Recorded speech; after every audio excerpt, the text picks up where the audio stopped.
ওয়াকার, আপনি তো ইতিহাসের সেরা নির্বাচন করেছেন, কিন্তু সেই নির্বাচন আপনাকে সুরক্ষা দেবে তো? আর যদি সুরক্ষা দিয়েই থাকে, তখন আপনার চেহারাটা এরকম চুপসে ছিল কেন যখন আপনি বলছিলেন ডিসিরা ইতিহাসের সেরা নির্বাচন করেছে? আমি তো আপনার মুখ, আপনার মাথা, আপনার আপাদমস্তক ভালোভাবে দেখলাম। আপনার দাঁত একটা ওদিকে চলে গেছে, দাঁত কালো হয়ে গেছে, মুখমণ্ডল ছোট হয়ে গেছে, এক ধরনের আপনার মধ্যে অ্যাংজাইটি কাজ করছে। তা আপনি যদি ইতিহাসের সেরা নির্বাচন করেন, তাহলে তো আপনি যখন এই বক্তৃতা দিচ্ছিলেন, সেটা তো আপনার বডি ল্যাঙ্গুয়েজ বলুন কিংবা মুখমণ্ডল বলুন বা চোখের তারায় ফুটে ওঠার তো কথা, সেটা ওঠেনি কেন ওয়াকার? আপনি যে সেরা নির্বাচনের কথা বললেন, সেই সেরা নির্বাচনে বাংলাদেশের অর্ধেক মানুষ, মুক্তিযুদ্ধের মানুষ কিন্তু অনুপস্থিত ছিল। এইরকম মুক্তিযুদ্ধের পক্ষের যারা দেশ স্বাধীন করে, তারা যদি একটা নির্বাচনে অনুপস্থিত থাকে, বাকিদের নিয়ে একটা নির্বাচন করাকে কি সেরা নির্বাচন বলা যায় ওয়াকার সাহেব? আপনি কার ঋণ খেয়েছেন, কার নিমক খেয়েছেন? আপনি তো নিমক খেয়েছেন মুক্তিযুদ্ধের পক্ষের শক্তির। আপনাকে এতটা অসুস্থ আগে কখনো আমার মনে হয় নাই। আপনার হার্টে ফুটা আছে, তারপর আর্টারিতে ব্লক আছে, রক্ত চলাচল করে না, এগুলো আমরা শুনেছিলাম। সেখান থেকে কার দয়া দাক্ষিণ্যে আপনি এই সেনাবাহিনী প্রধান হয়েছিলেন? কে আপনার হার্টের ফুটো ভালো করেছিল? সময় মতো এগুলো ভালো না করলে তো পগার পারও হয়ে যেতে পারতেন, তাই না? আচ্ছা ওয়াকার সাহেব, বলুন তো আপনি কেন শেখ হাসিনার সাথে এই বেইমানিটা করলেন? ব্যক্তি শেখ হাসিনার সাথে বেইমানি করার কি কারণ থাকতে পারে? আমরা তো জানি যে শেখ হাসিনা তার আশেপাশে যারা কাজ করে তাদেরকে অনেক স্নেহ করেন, এবং আমি এমনও শুনেছি শুধু শেখ হাসিনার স্নেহের কারণে অনেকে শেখ হাসিনার জন্য জীবন দিয়ে দিতে চায়। আবার আপনাকে বলা হয় যে আপনি বঙ্গবন্ধুর ফ্যামিলিতে বিয়ে করেছেন, ইত্যাদি ইত্যাদি শুনি। তারপরে আপনি এত বড় বেইমানি কিভাবে করতে পারলেন? হ্যাঁ, এই বেইমানির হিসাব তো আমি অন্তত মিলাতে পারি না। একেবারে কচি বয়সে শিবির জঙ্গি না হয়ে গেলে একটা ছেলে, সে কিভাবে এত বড় বেইমানি করে? আপনি কি সেই সাদেক কাইয়ুম হয়ে গেলেন? ছিলেন এতদিন? আমরা জানি না, হয়তো একদিন জানা যাবে। কিন্তু যে বেইমানি আপনি করলেন, সেই বেইমানি তো আগের কেউ করতে পারেনি। আমরা খন্দকার মোশতাকের কথা জানি। খন্দকার মোশতাক বেইমানি করেছে, বঙ্গবন্ধুকে সপরিবারে খুন করেছে। সেটা এক ধরনের আপনার সেই যে ক্রাইম বা সেই ট্র্যাজেডির সে যে পরিমাণ মির্জাফর হিসাবে প্রতিষ্ঠিত হয়েছে, সেটা একটা হিসাব আছে। কিন্তু আপনি যে বেইমানিটা করলেন, হ্যাঁ, এখানে হলো যে বঙ্গবন্ধু শেখ হাসিনাকে সপরিবারে খুন করা হয় নাই। শেখ হাসিনা, শেখ রেহানা যারা ওই দিন ঢাকায় ছিলেন, তাদেরকে খুন করা যেত। জঙ্গিরা, আপনার জঙ্গি মাসুদ রেডি ছিল খুন করে ফেলার জন্য। কিভাবে শেখ হাসিনা বাঁচলেন, আসলে এগুলো আমরা কিছু জানি, কিছু হয়তো জানি না। সেগুলো নিয়ে এই ভিডিও না। কিন্তু তারপরে যেটা হলো, বাংলাদেশ চলে গেল পুরোপুরি 24-এর জঙ্গিদের হাতে, অর্থাৎ বাংলাদেশের স্বাধীনতা বিরোধীদের হাতে। এবং বাংলাদেশের অর্থনীতি কিভাবে আপনার ইউনূস এবং তার বাহিনী চুরি করেছে, এটা আপনি জানেন। বর্তমানে কিভাবে একটা দুর্বল প্রশাসন চলছে তারেক রহমানের আন্ডারে, এটাও আপনি জানেন। সব মিলিয়ে বাংলাদেশের যেই ক্ষতি হয়ে গেছে, এই ক্ষতির জন্য আপনার কাছে অনুশোচনা চাচ্ছি না, কিন্তু সামান্য বোধ বুদ্ধি সম্পন্ন মানুষ তো একটু চিন্তা করবে যে কোথা থেকে কি হয়ে গেল। আপনি কত বড় জঙ্গি হলে আপনি বলছি না, মানে একজন মানুষ কত বড় জঙ্গি হলে দেশের এত বড় ক্ষতিটাকে মেনে নিয়েও তারা জঙ্গিদেরই বিজয় কামনা করে, অর্থাৎ জঙ্গিদের হাতে দেশ থাকুক সেটা চায়। আপনি সেটা চান, এটা আমি মনে করতে পারি, বা আমরা বিশ্বাস করি বা না করি। এখন জঙ্গিদের হাতে এই রাষ্ট্রটা থাকলে আপনি নিরাপদ, তাই তো? কিন্তু সেটার কি লক্ষণ আছে ওয়াকার সাহেব? বাংলাদেশ স্বাধীন হওয়ার পর থেকেও 1972 সালের পর থেকে 2 বছরেরও কম সময়ে বাংলাদেশের সার্বিক সামাজিক গ্রন্থি, বাংলাদেশের নতুন জেনারেশনের পড়াশোনা ধ্বংস, বাংলাদেশের অর্থনীতির এত অবনতি, এটা কি বাংলাদেশ স্বাধীন হওয়ার পরে 55 বছরে আর কখনো দেখা গেছে ওয়াকার? আমি আপনাকে এবং আপনার সেনাবাহিনীকে প্রশ্নটা করছি। আপনি একে ধরে নিলাম আপনি ভালো মানুষ হিসাবে করেছেন, না শেখ হাসিনা সরকারকে নামিয়ে দিতে হবে, কারণ জামাতের সাথে একটু এটা সেটা করে, মাঝে মধ্যে খোঁচা দেয়, একে জেলে নেয়, তাকে ছেড়ে দেয়, এটার জন্য আপনি রাগ করে শেখ হাসিনার বিরুদ্ধে গেলেন। তারপরে তো দেশটাকে আপনার জঙ্গি বাহিনী তুলতে হবে, তাই না? তারা কি সেটা পেরেছে, নাকি সেটা পারার কোনো লক্ষণ আছে কি? ওসব আপনার বোঝার তো কথাও না। আপনি অনেক চালাক মানুষ, কিন্তু আপনার তো একটা সাংস্কৃতিক নিম্নমান আছে, তাই না? সেই নিম্নমান আপনি প্রমাণ করেছেন না আইয়ুব বাচ্চুর গান গেয়ে। বাংলাদেশের সেনাবাহিনী প্রধান আইয়ুব বাচ্চুর গান গায়। আসলে বিএনপি জামাতও না, আসলে আমরা যদি ভালো ভালো জায়গায় মানুষের সাংস্কৃতিক মান দেখে যদি ভবিষ্যতে নিয়োগ দিতে পারি, তাহলে কিন্তু ওয়াকার আপনার মতো আবর্জনা কিন্তু এই বাংলাদেশের কোনো গুরুত্বপূর্ণ পদে ঢুকতে পারবে না। সাংস্কৃতিক মানটা খুব গুরুত্বপূর্ণ। অবশ্য সেই বিষয় আজকের এই ভিডিওর বিষয় হলো যে ওয়াকার আপনি সুরক্ষা পাবেন তো? আপনি সুরক্ষা পেতেন যদি জঙ্গি কোয়ালিশনকে, যারা যেসব বিদেশি শক্তি সেই জঙ্গি কোয়ালিশনকে তাদের এই জঙ্গি উত্থান সফল করেছিল, তারা যদি জঙ্গিদের সাহায্য করত বাংলাদেশের সাধারণ মানুষের অর্থনৈতিক উন্নয়নে। যেমন ধরুন এই যে আপনি তারেক রহমান 45,000 কোটি টাকার বোয়িং কিনলো, 14টা বোয়িং। এটা যদি উল্টোটা হতো যে মার্কিনীরা বাংলাদেশে নতুন করে 45,000 কোটি ডলার বিনিয়োগ করেছে, বোয়িং বিক্রি করে নাই, বিনিয়োগ করেছে এই দেশে, মানুষের কর্মসংস্থান করছে, এইরকম কোন শক্তির সাথে যদি আপনি আতাত করতেন বা জঙ্গিরা আতাত করত, তাহলে কিন্তু আপনাদের একটা ভরসা ছিল। সেই ভরসা কি এখন ওয়াকার আছে? উল্টো নির্বাচনের আগে ইউনুস বাণিজ্য চুক্তি করে দেশকে কিভাবে অর্থনৈতিক একটা আপনার কি বলবো একটা শিকল পরিয়ে দিয়ে গেল, বাংলাদেশের অর্থনীতিটা যাতে কোনোভাবে আর দাঁড়াতে না পারে, সেটা কি ওয়াকার আপনি অনুধাবন করতে পারছেন? তারপর আপনি আরো কি করেছেন? আপনি জানমালের দায়িত্ব নিয়েছেন, ঠিক আছে, কিন্তু আপনার এই দায়িত্ব নেওয়াকালীন বাংলাদেশে যে পরিমাণ অবিচার হয়েছে, বাংলাদেশের 55 বছরের ইতিহাসে কখনো এতগুলা মানুষকে কি রাস্তায় পিটিয়ে মারা হয়েছে ওয়াকার সাহেব? হয়নি। আমি এটাই বুঝতে পারি যে আপনার যে চেহারা আমি দেখলাম, সেখানে এগুলোর একটা ছাপ দেখলাম। আপনি এখন দুশ্চিন্তা করতেও পারেন, সুচিন্তা করতেও পারেন, বিএনপির মাধ্যমে প্রোটেকশন চাইতেও পারেন, পেতেও পারেন, কিন্তু আসলে কি আপনি সুরক্ষা পাবেন? আপনি বঙ্গবন্ধুর ফ্যামিলিতে বিয়ে করেছেন ইত্যাদি বলে আপনার সন্তানরা, আপনার সন্তানের সন্তানরা, তারা কি আসলে বাংলাদেশের সুরক্ষা পাবে?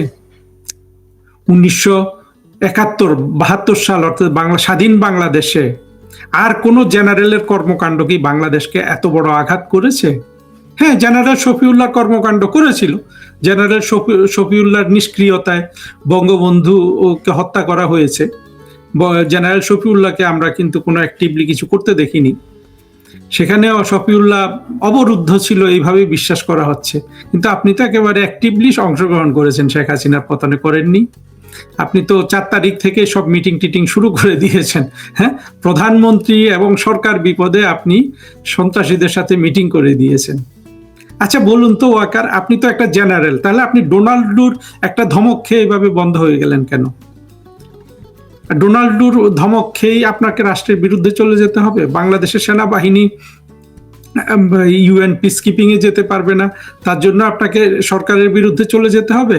না এইসব ছোট ছোট কারণ সরকারের বিরুদ্ধে যাওয়া কোনো বড় কারণ নয়। বড় কারণ হলো আপনি নিজেই একজন জঙ্গি। ইতিহাসে সবকিছু বের হবে। কিন্তু একটা জিনিস মনে রাখবেন ওয়াকার, আপনি সুরক্ষাটা পাবেন না। আপনি খন্দকার মোশতাকের কাহিনী জানেন তো? খন্দকার মোশতাক কিন্তু আওয়ামী লীগ সরকার ক্ষমতায় আসার আগেই মরে গিয়েছিল 96-এ, কিন্তু 1975 সাল থেকে সে 95 বা 94 যে খন্দকার মোশতাক মরেছে, এই এই এই যে তার যে আপনার 20 বছরের জীবন, সেটা সম্পর্কে আপনার কোনো ধারণা আছে? মোশতাকের বাড়ি কোথায়, মোশতাকের ছেলে মেয়েরা কোথায়, তারা কিভাবে থাকে, কিংবা বঙ্গবন্ধুর খুনিরা আজকে কে কোথায়, যারা বেঁচে আছে তারা কে কিভাবে থাকে? তাদেরকে হ্যাঁ আপনার মতো জঙ্গিরা নানান বাহবা দিচ্ছে, কিন্তু আসলে কি সেই এই যে তারা যে পলাতক জীবন যাপন করছে, বা আপনার এই মোশতাক এবং তার ছেলে মেয়েরা, এরা তো দেশে খুব একটা কেউ নাই। একটাকে বোধহয় দেখেছিলাম একবার, জিয়াউর রহমান সম্পর্কে কিছু ভালো কথা বলে, সে রাষ্ট্রদূত ছিল।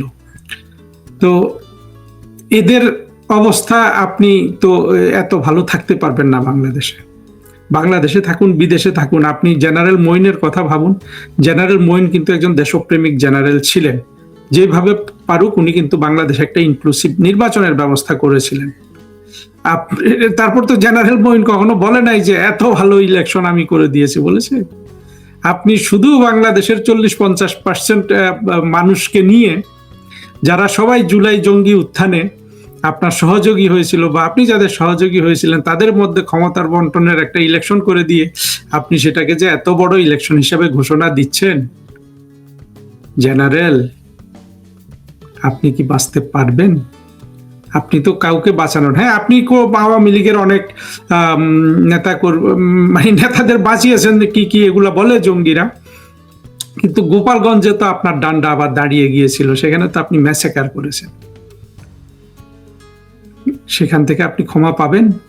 হ্যাঁ, মানুষ, আপনি হয়তো ভাবছেন যে সব তো রাগ ইউনূসের উপর। জি না, হিসাব যখন হবে আপনার হিসাবটা একটু বেশি হবে।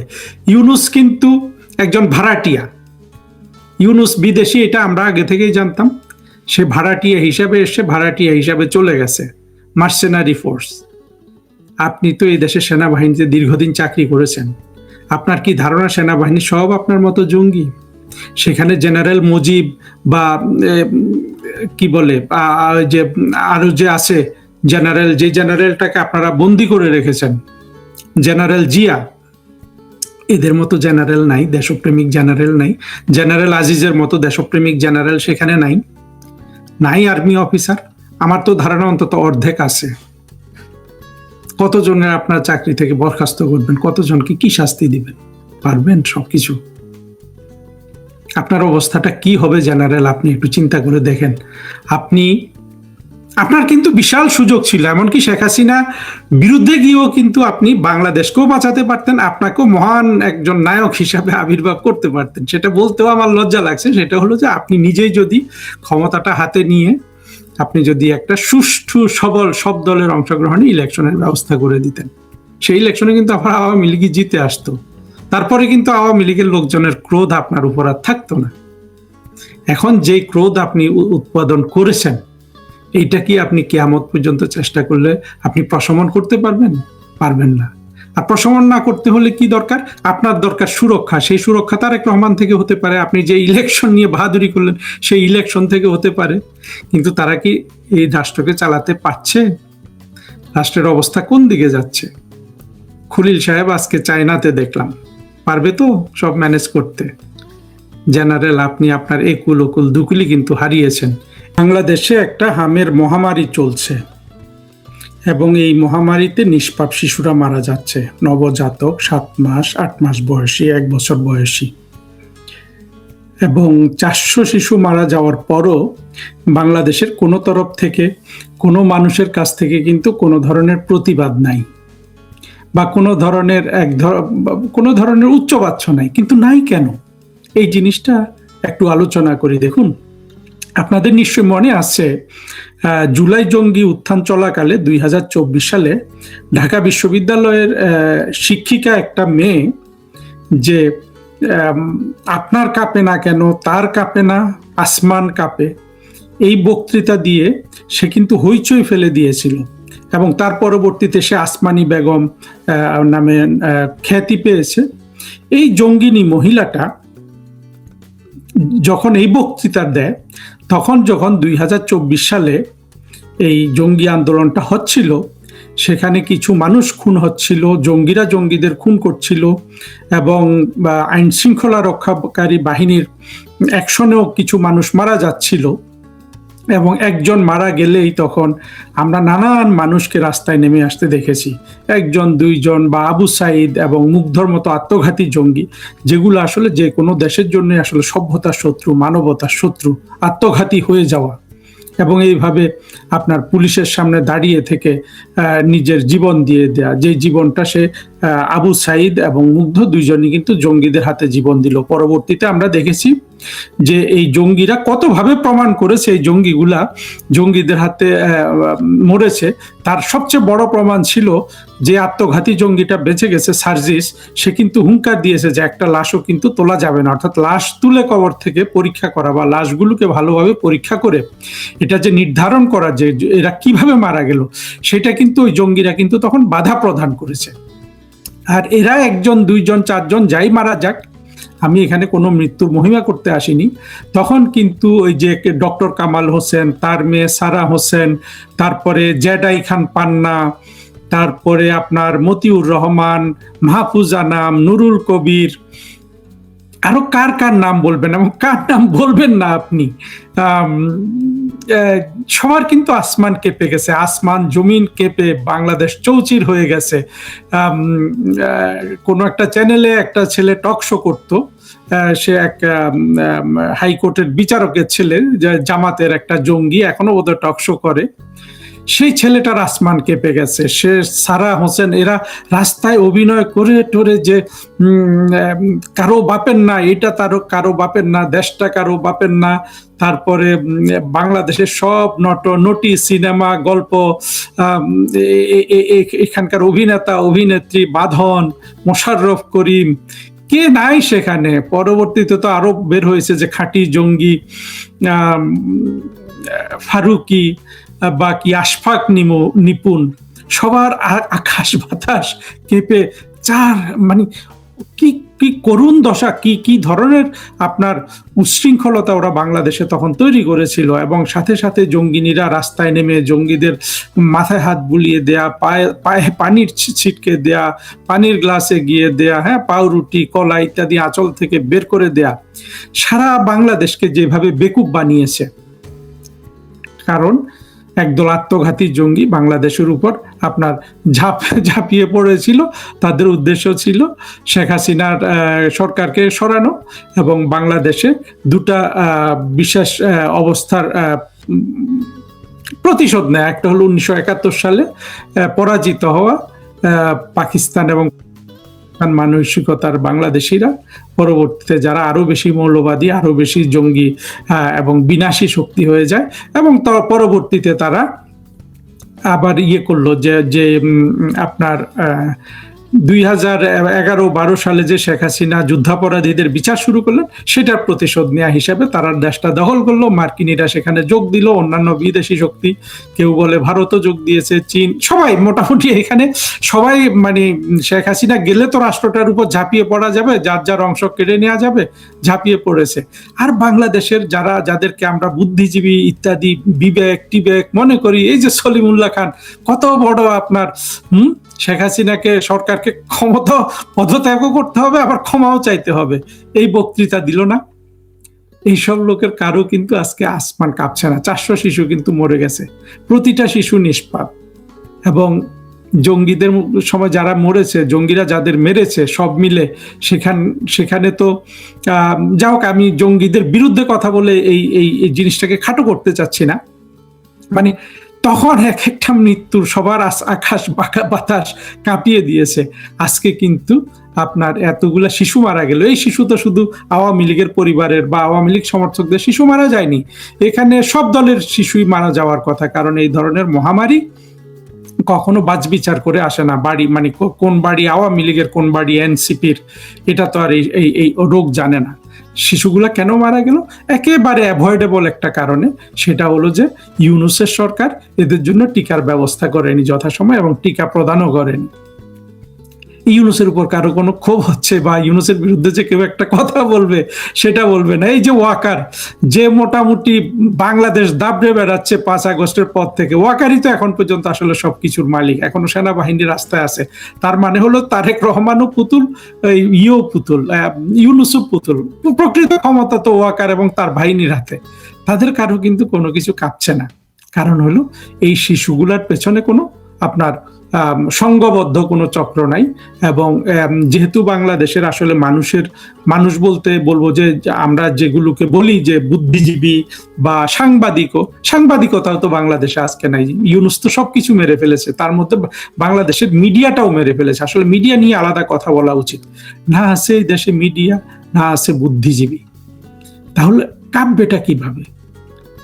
কাঁপবে না, এর আরো কয়েকটা কারণ আছে।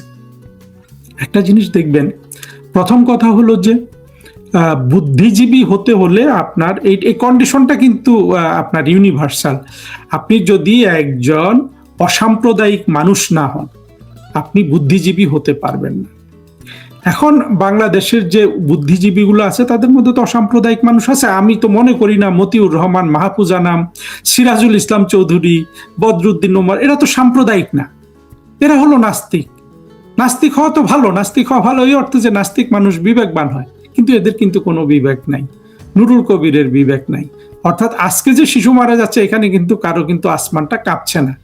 কারণ হলো এরা আপাত দৃষ্টিতে নাস্তিক হলেও এরা কিন্তু একটা জায়গায় অন্ধ। এটা হলো এরা জেনেটিক ভাবে এবং আপনার দেহগতভাবে, মানসিকভাবে এরা ভারত বিরোধী আপনার জিন বহন করছে। সেটা কি পাকিস্তান প্রীতি। কেন পাকিস্তান প্রীতি হয়েছে? এর জন্য কারণ আছে। এখানে ভারত বাংলাদেশ বিষয় না। বিষয়টা হলো যে আমরা যে দেশটাকে অর্থাৎ ভারতবর্ষটাকে যে হিন্দু এবং মুসলমান এই দুই ভাগে বিভক্ত করলাম, এই মুসলমানগুলা যেগুলা এই 24-এর জঙ্গি কোয়ালিশনে যোগ দিয়েছে ব্যক্তিগতভাবে সেকুলার হওয়া সত্ত্বেও, সেই আপনার ইউনূস থেকে শুরু করে ইউনূস, মাহফুজ আনাম, নুরুল কবির, মতিউর রহমান চৌধুরী, সলিমুল্লাহ খান, ফরহাদ মজার, পিনাকি, যারা পিনাকির নামটা এখানে আনা এখনো হয় নাই। পিনাকি তো পুরোপুরি সন্ত্রাসী হয়ে গেছে, যদিও পিনাকি মেধায় এদের অনেকের চেয়ে বেশি পিনাকির মেধা, কিন্তু ওগুলা তো আবার সলিমুল্লাহ খান তো আবার বুদ্ধিজীবী হিসাবে পরিচিত।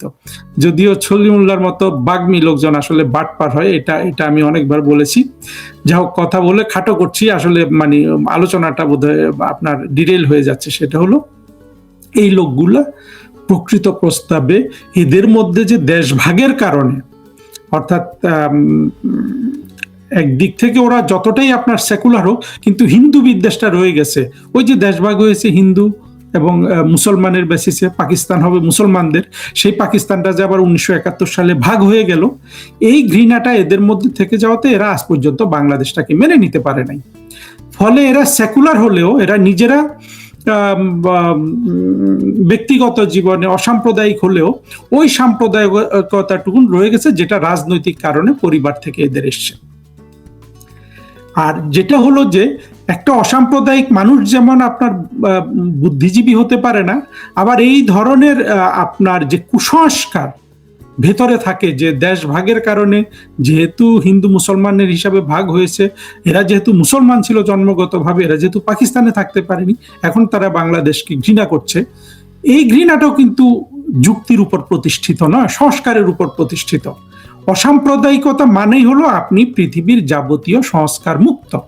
যখন আপনি কোনো সংস্কার মুক্ত হতে পারবেন না, আপনার বিবেক পরিপূর্ণভাবে সাড়া দেবে না। এই লোকগুলার এখানে কিন্তু বিবেকটা মরা আছে।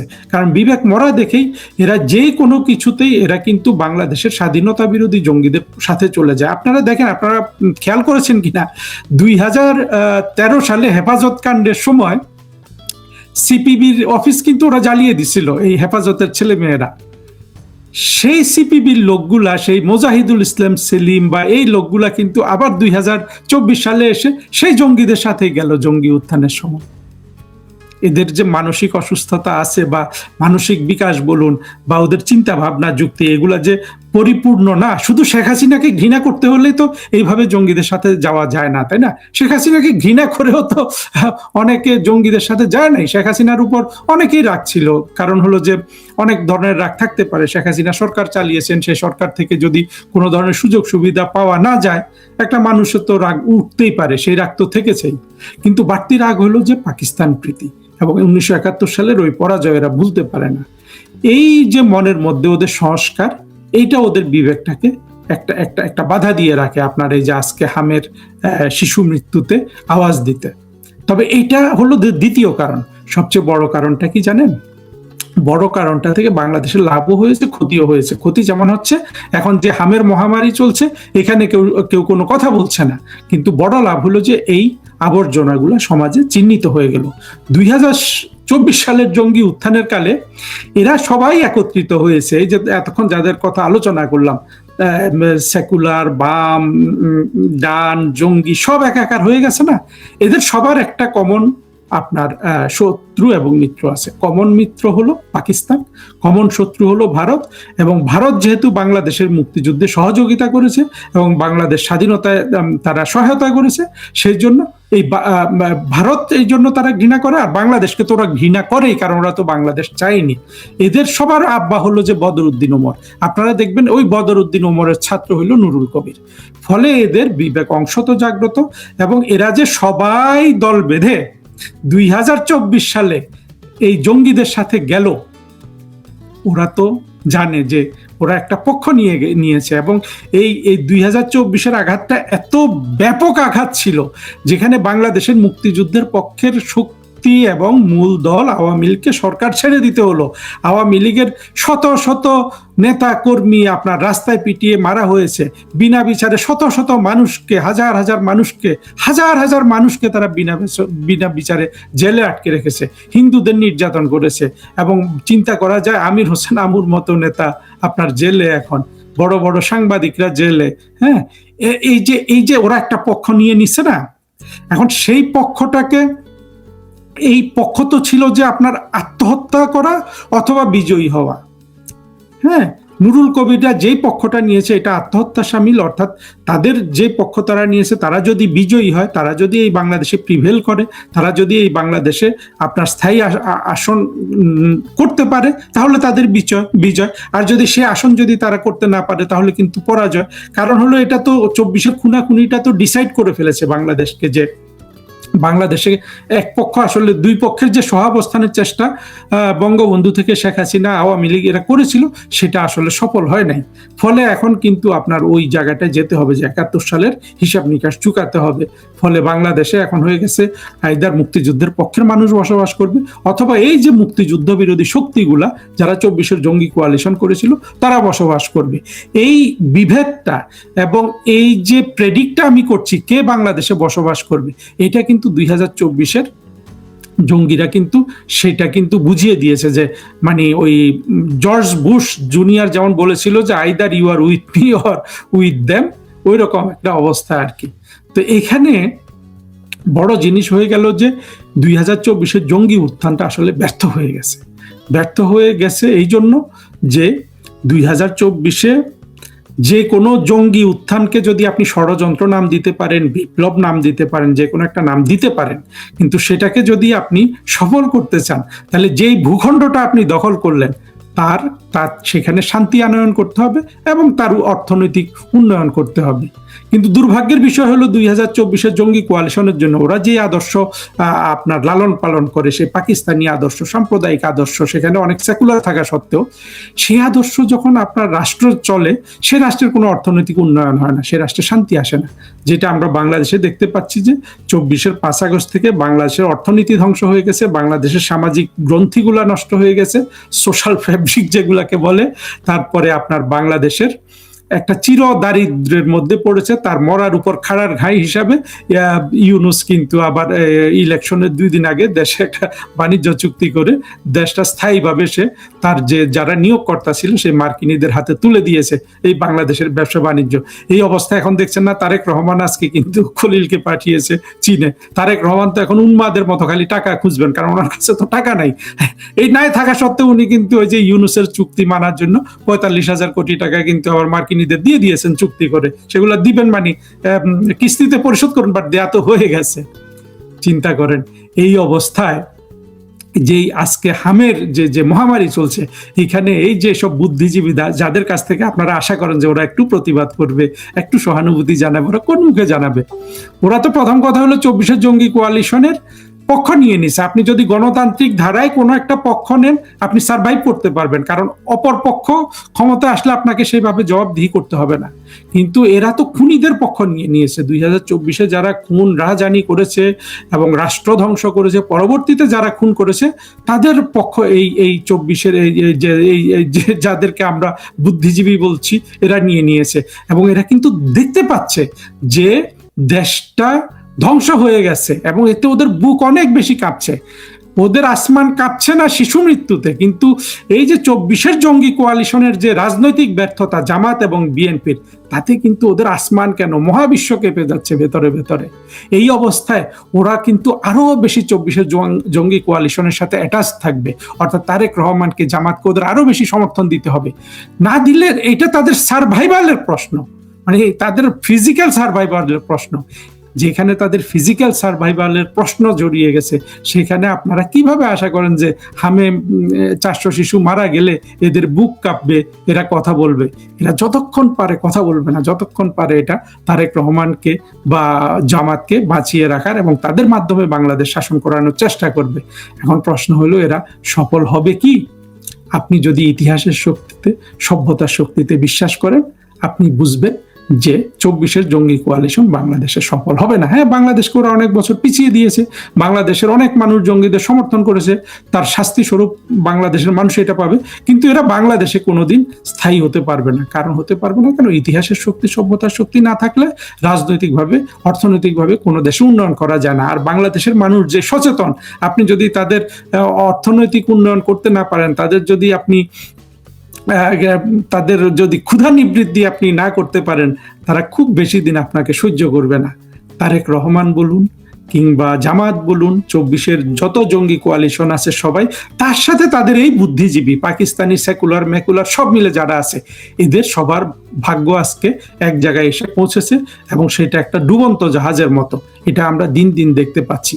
এদের কাছ থেকে আপনি হামের মহামারীর কোনো কথা, মানে এই মহামারীতে যে শিশুরা মারা যাচ্ছে, এদের জন্য আপনি কোনো আর্তনাদ পাবেন না। 2-1 দিতে পারে বোল পাল্টে, কিন্তু এরা সবাই কিন্তু এখন তারা যে বিপদে পড়েছে, সেই বিপদ নিয়েই আপনার ইয়ানপসি করছে। ফলে আমাদেরকেই ঘরে ঘরে মানুষকে সচেতন করতে হবে। এত বড় একটা অন্যায় অপরাধ যে বাংলাদেশের উপর হয়ে গেল, এতগুলা শিশু মারা গেল, নিরপরাধ শিশু, এবং এই মৃত্যুগুলা যে আপনার এই শিশুগুলা তো বাংলাদেশের ভবিষ্যৎ হতে পারতো। আর 24-এর যে জঙ্গি কোয়ালিশন, জঙ্গি উত্থানে যারা মারা গেছে, এগুলা তো সব এই দেশের আবর্জনা, এই দেশের শত্রু একটা আত্মঘাতী জঙ্গি, যাদেরকে পৃথিবীর যে কোনো জায়গায় রাস্তায় মেরে ফেলা হয়। সেগুলো নিয়ে সেগুলোর তুলনায় এই শিশুগুলোর মৃত্যু যে অনেক বেশি এই দেশের জন্য নিদারুণ একটা ট্র্যাজেডি, সেটার সহানুভূতি আপনি তো 24-এর জঙ্গি কোয়ালিশনের এই সহযোগী বুদ্ধিজীবীদের